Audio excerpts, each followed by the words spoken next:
이사야서 26장 16절부터 21절입니다. 27장 1절부터 6절입니다. 이사야서 27장 1절부터 6절. 자, 모두 같이 소리를 맞추어서 봉독하겠습니다. 그날에 여호와께서 그의 견고하고 크고 강한 칼로 날랜 뱀 리워야단 곧 꼬불꼬불한 뱀 리워야단을 벌하시며 바다에 있는 용을 죽이시리라. 그날에 너희는 아름다운 포도원을 두고 노래를 부를지어다. 나 여호와는 포도원 지기가 되며 때때로 물을 주며 밤낮으로 간수하여 아무든지 이를 해치지 못하게 하리로다. 나는 포도원에 대하여 노함이 없나니 찔레와 가시가 나를 대적하여 싸운다 하자. 내가 그것을 밟고 모아 불사르리라. 그리하지 아니하면 내 힘을 의지하고 나와 화친하며 나와 화친할 것이니라.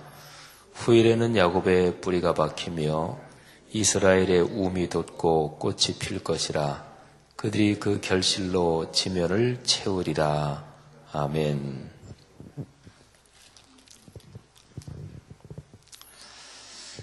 오늘 우리가 같이 읽은 이 말씀에는 성경에 기록된 신앙의 축복에 대한 비유 가운데서 가장 오래됐고 또 가장 아름다운 비유가 여기에 나와 있습니다. 그것은 포도원의 비유입니다.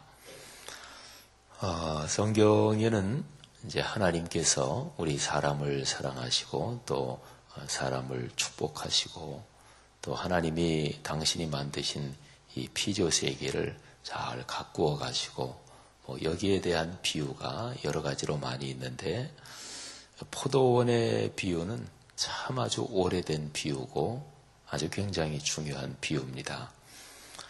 그래서 기독교 2000년 역사를 보면 우리 신앙의 선배들이 자신이 사역하는 교회 공동체 또 하나님이 만드신 이 세상 이거를 포도원으로 그렇게 비유한 사람이 굉장히 많이 있었어요. 성경에 있는 표현이니까. 그리고 목회자들이 자기 자신을 하나님의 포도원, 주님의 포도원에서 일하는 사람이다. 그러니까 포도원 직이다. 이렇게도 고백하고 그렇게 생각한 사람들이 아주 많았습니다.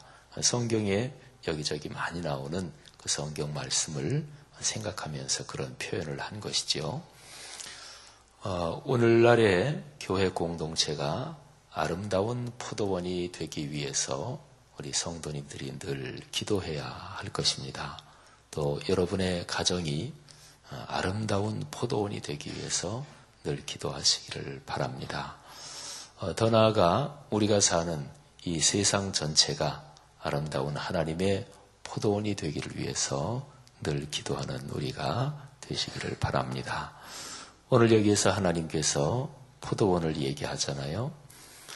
그런데 이 아름다운 포도원이 되기 위해서는 없어야 될 것들이 있습니다. 농사 짓는 모든 것을 생각하면 농사는 쓸데없는 것을 없애는 기술이다. 이렇게 얘기할 수 있습니다.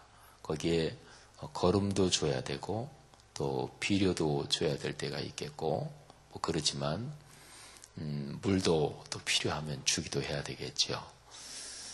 그런데 농사라는 거는요. 가장 기본적으로는 그냥 있는 거 그게 자라는 게 농사 이렇게 얘기할 수가 있을 거예요. 그러니까 씨는 사람이 만든 게 아니잖아요. 또 햇볕은 사람이 쬐어주는 게 아니잖아요. 또 흙 속에 양분이 있는데 그 사람이 만들고 그러는 거 아니잖아요. 비가 안 올 때 사람이 물을 주기도 합니다. 또 흙에 이 영양분이 많아지라고 거름을 주기도 합니다. 그러나 제 아무리 그런 거를 많이 해도 이 씨 안에 있는 생명의 메커니즘 이게 없으면 그런 거 다 헛수고지요.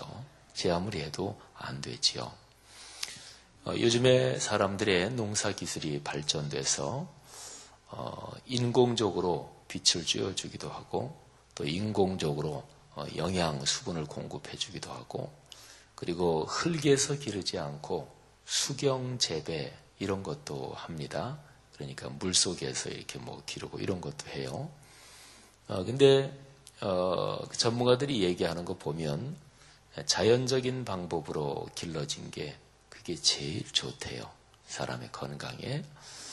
특별히 유전자 변형 식품, 유전자 조작 식품 이거는 이제 그런 전문적인 연구를 하는 사람들 얘기를 들어보면 그거는 걱정이 많습니다. 그게 당장은 이게 나타나지 않는 것 같아도 이게 분명히 무슨 문제가 있다. 이제 그런 거죠. 우리가 먹는 식품들이 그런 게 무지무지하게 많아요. 그래서 농산물을 사람이 건강하게 먹기 위해서 벌이는 운동 중에 하나가 뭐냐면 가까운 데서 난 생산물을 먹는다 이런 것입니다. 전 세계적으로 미국이라든지 이런 큰 나라들이 어마어마한 넓이로 뭐 비행기로 비료를 뿌리고 뭐 농약을 뿌리고 이러면서 거둔 그게 어디 한 군데에서 생산된 게 전 세계를 다 돈단 말이죠. 전부 다 공급이 된단 말이죠. 그러니까 그 정도 하려면은 그 회사가 그 농사 회사가 얼마나 거대한 거예요. 근데 그렇게 많이 만들려면 아주 대단위로 그렇게 해야 되죠. 그러니까 자본이 많이 투자되지요. 그러니까 뭐 자본이 없고 그런 사람은 감히 엄두도 못 내는 거죠. 근데 그렇게 대단위로 하려다 보니까 여러 가지 인위적인 방법이 많이 들어간단 말이죠. 그래서 이제 하는 얘기가 가까운 데 있는 농산물을 먹는다. 그러니까 지역에서 난 산물을 먹는다. 그러면 이제 거기에 농약이나 또는 이런저런 특별한 거를 안 해도 되는 가능성이 더 많아진다는 거죠. 어쨌든요, 농사를 생각하면 그거는 근본적으로 하나님께서 그 안에 기본적으로 주신 그게 이제 농사의 근본인 거죠. 그래서 농사는 거기에다가 뭐를 보태는 거 이런 거보다라기보다도 거기에서 뭐를 빼는 거 빼는 건 뭘 빼야 되나요? 잡초를 제거해야 됩니다. 또는 무슨 이런저런 짐승들이 농작물을 해친다 그러면 그걸 해치지 못하게 잘 막고 이러는 거죠. 뭐를 빼는 것입니다. 오늘 여기 본문 말씀에 그 아름다운 포도원 또 참 결실이 많이 나는 포도원 그거를 얘기하고 있는데 그러기 위해서 두 가지를 뺀다 이런 얘기가 나옵니다. 하나는 밖에서 공격하는 어떤 큰 세력이고요. 또 두 번째는 그 포도원 안에서 이 포도원을 망치는 이제 그런 것입니다. 밖에서 공격하는 그런 적대자는 1절에 리워야단 이렇게 기록이 되어 있습니다. 리워야단이 구체적으로 이제 어떤 짐승인지 그거는 성경적으로 아주 정확하진 않아요. 있는 짐승 중에서는 악어, 뭐 여기하고 가깝게 그렇게 묘사된 본문도 있고요. 또 오늘 여기 말씀에는 뱀으로 이렇게 또 묘사도 되어 있기도 합니다. 근데 공통점은 성경에 리워야단 이 단어가 나오면 하나님의 그 통치에 말하자면 이 문제를 일으키는 하나님의 통치에 불순종하는 악의 세력을 대표하는 또 그런 주동자 이렇게 보시면 돼요. 근데 여기에 보면 이제 날랜 뱀, 꼬불꼬불한 뱀 이렇게 나오죠. 그리고 바다에 있는 용 이것도 성경 말씀에서 하나님의 거룩한 통치를 대적하는 사탄의 하수인으로 나오는 대표적인 그런 짐승 또는 그런 표현입니다. 하나님께서 그날이 되면 리워야단과 그리고 용을 죽이신다 그런 거죠. 하나님의 통치는 이 만들어진 피조 세계를 포도원으로 본다면 포도원을 아름답게 하시는 것입니다. 또 많은 열매를 맺게 하시는 것입니다. 그런데 그거를 방해하는 공격자 또는 유혹자 또는 적대자가 있다는 거죠. 그거를 하나님이 벌하시고 그리고 죽이신다. 이제 제거하신다 그런 거죠. 그 다음에 두 번째로 그 포도원 내부에서 포도원을 망치는 게 있습니다. 그게 이제 4절이에요. 찔레와 가시 이렇게 표현이 되어 있죠.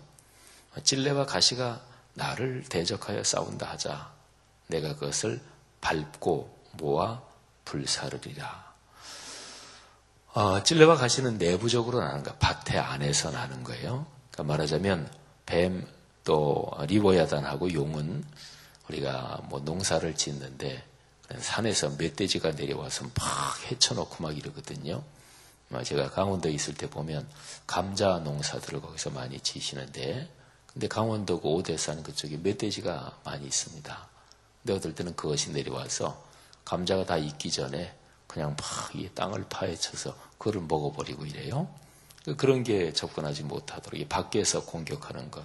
근데 감자밭이든 또는 뭐 무슨 배추밭이든 그 안에서 찔레와 가시 잡초가 나기도 하고 해충이 나기도 하잖아요. 그거를 이제 없애야 그래야 식물이 잘 자라는 거죠. 이 두 가지를 제하면 그러면 참 아름다운 그 포도원이 되는 거지요. 아름다운 표현들 2절, 3절, 6절 거기를 보세요.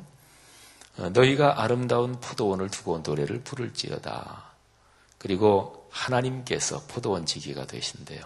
그리고 필요할 때마다 물을 주고 그리고 밤낮으로 지키고 간수하고 그리고 이 포도원을 해치지 못하도록 하나님이 지키신대요. 하나님이 보호하신대요. 아까 없애야 될 것 두 개를 얘기했어요. 그 다음에 6절에 보면 결론적인 참 멋진 표현이 있습니다. 여기에 네 단계를 잘 보세요. 제일 처음에 뿌리, 그 다음에 뭐예요? 움은 이제 아주 어린 싹이 나는 게 움이 돋는다 그런 거죠. 그 다음에 세 번째는 이렇게 쭉 자라가지고 뭐가 피어야 돼요? 꽃이 피어야 됩니다. 그리고 맨 마지막에 꽃이 지면 그 다음에 결실, 열매. 27장 6절은 참 아주 한 절 안에 모든 아름다운 것이 완성된 것을 표현하는 구절입니다.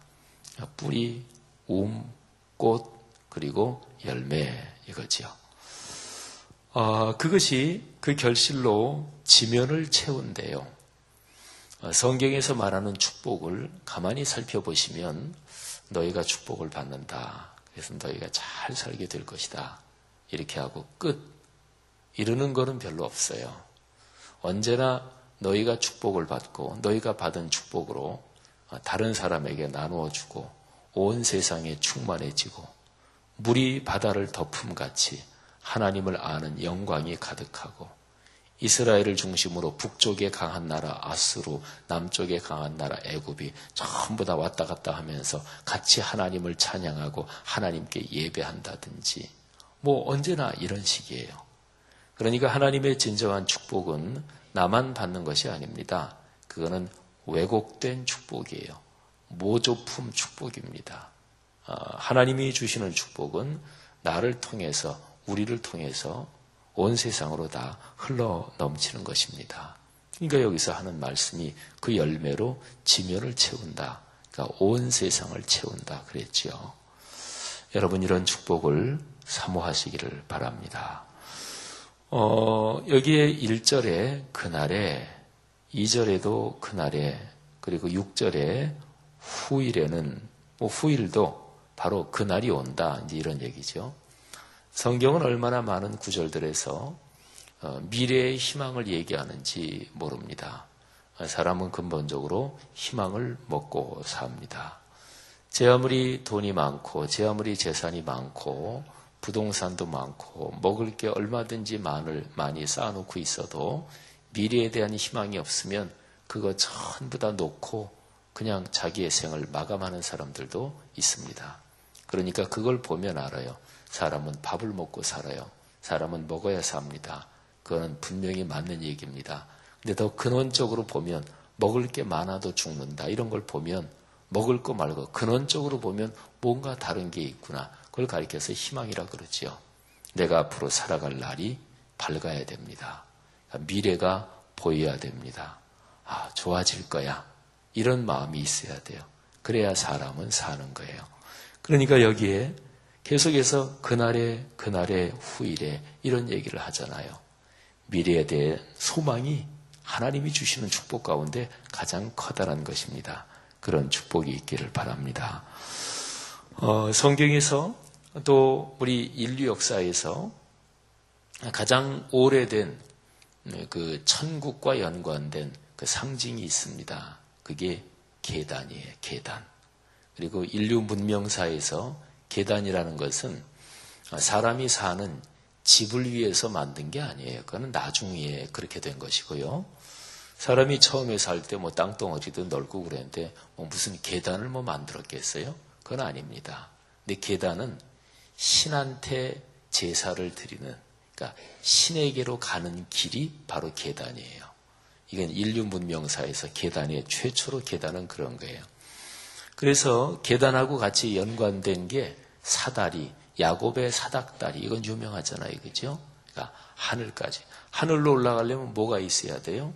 우리나라에서는 무슨 이런 줄 잡고 올라가고 이런 거, 또 무슨 콩나무가 자라고 올라간다 이런 것도 있습니다만은, 근데 가장 오래된 인류 문명사에 하나님, 창조의 주님까지 오르는 그 상징은 바로 계단 또는 사닥다리, 그런 거예요. 삶은 어떻게 보면 계단을 하나하나 밟아 오르는 것이라고 볼 수가 있습니다. 저 계단을 이제 올라가는 거지요.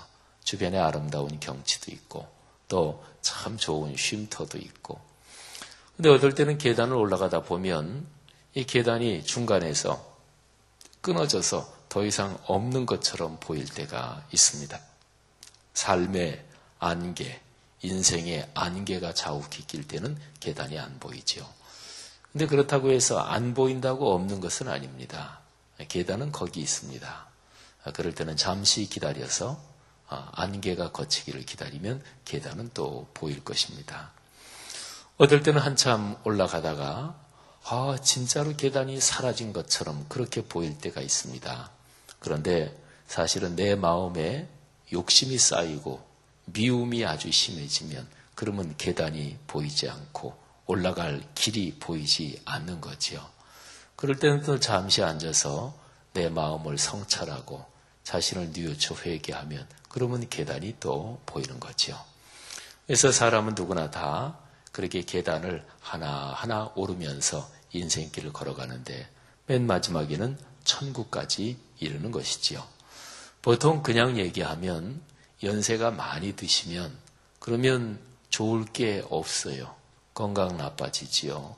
또 이렇게 저렇게 거동에도 제한을 받죠. 그잖아요. 그러니까 그냥 통속적으로 생각하면 연세가 점점 많아지신다. 세월이 흐른다. 그러면 사람의 삶은 점점 힘들어지고 또 불쌍해지고 초라해지는 거예요. 근데 인생은 그런 것이 아닙니다. 적어도 성경에서 말하는 삶은 계단을 오르는 거예요. 우리 인생은 누구나 다 계단을 쭉 걸어가는 것인데, 근데 그거는 올라갑니다. 그리고 마지막은 하나님께까지, 하늘에까지 다 있는 거지요. 어떤 분들은 그 계단에 초입에서 걸어가시는 분도 있고, 한참 중간쯤에 이렇게 아름답게 올라가시는 분도 있고, 또 세상에 사는 어떤 분들은 자신이 걸어가는 그 삶의 계단, 맨 마지막은 하늘 천국까지 다 있는데 그 계단의 마지막 계단들을 또 이렇게 올라가시는 그런 어르신들도 계시겠지요. 어느 단계에 서 있든지 다 아름답습니다. 왜냐하면 마지막은 천국에 이르기 때문에 그렇습니다. 특별히 하나님을 아버지라 부르고 예수님을 주님으로 섬기는 사람들한테는 분명히 그렇겠지요. 오늘 여기 주님께서 말씀하시는 그걸 보세요. 후일에는, 그날에는 그 얘기를 하잖아요. 그러니까 그리스도인이 걸어가는 삶에서 미래는 희망이고 하나님을 향해서 걷고 있고 영원한 천국을 향해서 가고 있는 것입니다. 생활하시면서 이 세상이 얘기하는 통속적인 사고방식, 통속적인 가치관에 자신이 물들지 않게 해야 합니다. 그래야 우리는 그리스도 안에서 하나님이 주시는 아름다운 삶을 들을 수가 있습니다. 오늘 여기 말씀 5절에 보면 그리하지 아니하면 내 힘을 의지하고 나와 화친하며 나와 화친할 것이니라 그랬는데 여기서 아주 중요한 것은 포도원을 해치는 안에 내부적인 것들, 그게 4절에 찔레와 가시라 그랬죠. 그런 말하자면 교회로 보면 교회를 해치는 것은 근본적으로 보면 밖에서 공격하는 것도 있지만 교회 안에 있는 성도들 중에서 세속적인 가치관을 가지고 통속적인 사고를 가지는 사람들이 교회를 해치는 경우가 많이 있습니다. 가장 무서운 공격자는 밖이 아니라 내부에 있는 거예요.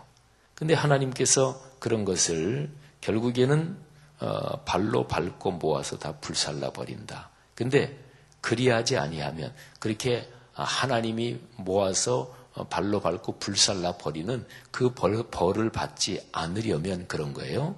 그렇게 되지 않으려면 어떻게 해야 되느냐? 하나님의 힘을 의지해야 된다. 교만하면 안 된다. 그리고 하나님과 화친하고 그렇다. 하나님과 화친해야 된다. 이게 이제 강조 표현이에요. 나와 화친하며 나와 화친할 것이니라. 이게 하나님과 화목해야 된다. 맞다. 그 길 외에는 없다. 하나님과 화목해야 된다. 하나님과 평화로워야 된다. 하나님과 갈등하면 안 된다. 근데 교회 공동체 또는 가정 공동체 또는 더 넓게 하나님이 창조하신 이 피조 세계에서 어떤 경우에 하나님과 갈등이 있나요? 어떤 경우에 하나님과 싸우나요? 그거는 세속적인 가치관을 가질 때 그렇습니다. 사도 바울을 생각해 보세요. 그 사람이 주님을 만나기 전에 그분은 참 진짜로 하나님을 진실하게 섬긴 사람이에요. 근데 주님을 만나기 전에 사도 바울이 가졌던 가치관은 자기는 몰랐지만 세속적인 것이었어요. 뭐냐면 우리 유대인만 선택받은 민족이다. 우리 유대인만 거룩한 백성이다. 다른 이방인들은 다 쓸데없다. 이것이었거든요. 공격적이었죠. 딱 편을 짜고 담을 둘러 쳐놓은 것이었죠. 그건 하나님의 뜻이 아닙니다. 그러니까 이 사도 바울은 회개하기 전에 하나님과 계속해서 싸우고 있었던 거지요. 너무나 힘든 것이었지요. 예수 그리스도께서 나타나시면서 바울한테 그렇게 얘기합니다. 야, 바울아, 너 발 뒤에 뾰족뾰족한 가시가 있는데 자꾸 그렇게 뒷발질하면 너 얼마나 힘드냐. 그렇게 살고 있는 내 모습이 힘들구나. 중동 지방에는 짐승들이 밭을 갈고 할 때 뒷발질을 못하게 뒷발질을 하면 거기에 콱 찔리는 그런 걸 매달아 놨대요. 짐승들이 몇 번 하다가 뒷발질은 절대로 안 하지요. 근데 이 바울이라는 사람은 아주 미련하게 계속 뒷발질을 하고 있다는 거예요. 바로 그런 것입니다. 여러분, 교회 공동체 안에서 신앙 갖고 인생길 걸어가면서 세속주의적인 가치관에 빠지면 힘들어요. 성경적인 가치관을 가지고 살아야 돼요. 그렇게 하려면 말씀에 귀를 기울여야 됩니다. 말씀에 귀를 기울여야 돼요. 다른 방법은 없습니다. 하나님께서 여러분의 가정의 포도원을 아름답게 하시기를 축복합니다. 교회의 포도원을 그리고 교회를 통해서 오늘날 이 세상에 하나님의 피조세계의 이 포도원을 아름답게 하셔서 그래서 꽃이 피고 그리고 열매가 넉넉하고 그리고 그 주인공이 여러분 우리가 되기를 주의 이름으로 축복합니다. 하나님 은혜를 감사합니다. 우리가 걸어가는 삶의 길 천국에까지 이르는 계단으로 한 계단 한 계단 걸어가며 같이 손잡고 또 행복을 누리며 또 이 아름다운 포도원에서 하나님이 주시는 축복을 넉넉하게 전하며 살게 하옵소서. 오늘 하루도 그런 날이 되게 도우시기를 기도합니다. 저녁 수요 예배를 축복해 주옵소서. 제자반 훈련을 축복해 주옵소서. 꿈이름 성경 암송 축복해 주옵소서. 암송하는 분들마다 깊이 묵상하는 분들마다 말씀이 이루어지게 하옵소서. 예수 그리스도 이름으로 축복하며 기도 올립니다. 아멘.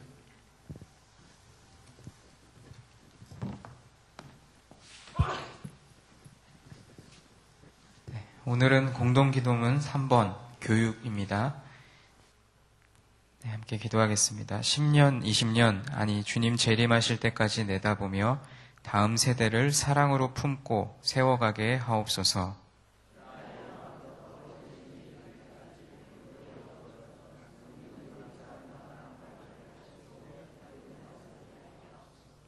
사무엘, 요셉, 다윗 부서를 크게 축복하옵소서. 청년부 싱크를 특별히 힘차게 하옵소서. 다음 세대를 아끼며 기도와 섬김으로 길러내게 하옵소서. 교회와 사회의 미래를 말씀으로 열어가게 하옵소서. 아멘. 주기도문 하시겠습니다. 하늘에 계신 우리 아버지, 아버지의 이름을 거룩하게 하시며 아버지의 나라가 오게 하시며 아버지의 뜻이 하늘에서와 같이 땅에서도 이루어지게 하소서.